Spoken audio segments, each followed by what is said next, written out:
Conditioning the clicker can be described as charging the clicker up so it has meaning to the cat where they want to do the command that is being asked.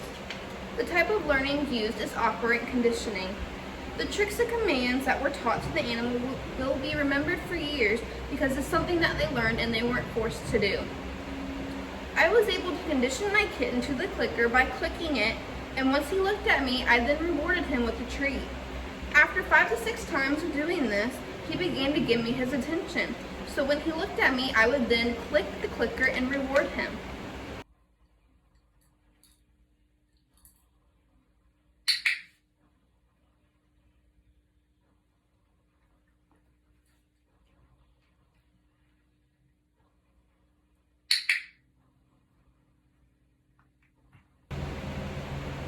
Targeting an object is when the animal is to touch a designated body part to a certain location. For example, I taught my kitten to touch his nose to my pointer and middle finger. I taught this command by starting out with a treat between my 2 fingers, and when he touched it with his nose, I rewarded him with the click and then a treat. I repeated this 5 more times, and then I removed the treat, and I only used my fingers and allowed him to touch.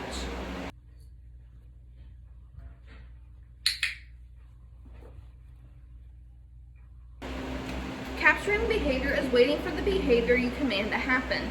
When the command is met, the clicker is to be used at that instant, and then a reward is to be given to the animal, so they can associate the command with being given a reward.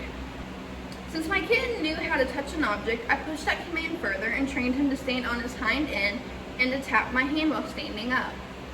I was able to do this by slowly increasing the height of my hand until he reached the point that I wanted him to. I was able to also teach him to jump on top of a wooden crate.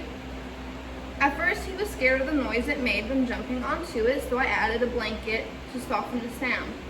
He picked up this trick very quickly, so I added the verbal cue of jump to signal him to jump onto and off of the crate. Good boy.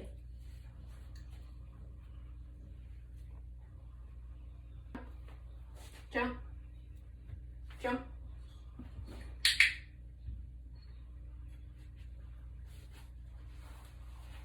Hit down. Jump down. Good boy. Husbandry behavior is daily animal care that focuses on how animals interact with their physical and social environment. For example, nail trims, giving oral medications, and injections. Teaching the animal husbandry behaviors allows us to be able to work with them in a safer way for both us and the animals.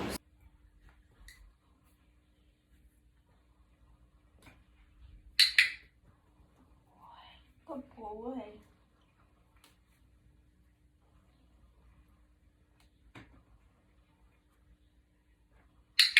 Good boy. Desensitization is starting the animal at a non-stressful point for the animal, allowing them to become used to the situation and not becoming fearful of what is happening. Once seeing the animal's body language become relaxed, I can then move further on with the command that is being asked.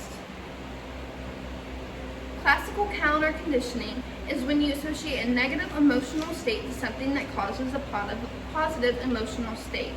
In other terms, you're turning an unwanted behavior into a wanted behavior or response by using positive reinforcements. I use classical conditioning by allowing him to associate going into the carrier with receiving a special treat of canned wet food. This allowed him to build his confidence and become comfortable with staying in the cage. The behavior I chose to teach my kitten was to freely walk in and out of his carrier due to the previous fear of his. Since adopting him as a kitten, he can never be put into a carrier due to extreme stress, and will flip out in the cage, biting the cage, and flipping around. I started the process by doing simple commands with him and this implication as a carrier. I then started to slowly get him to walk into the carrier. At first, I just wanted him to stick his head in the carrier and then reward him. He then started to go further in and allowing me to close the carrier without him freaking out.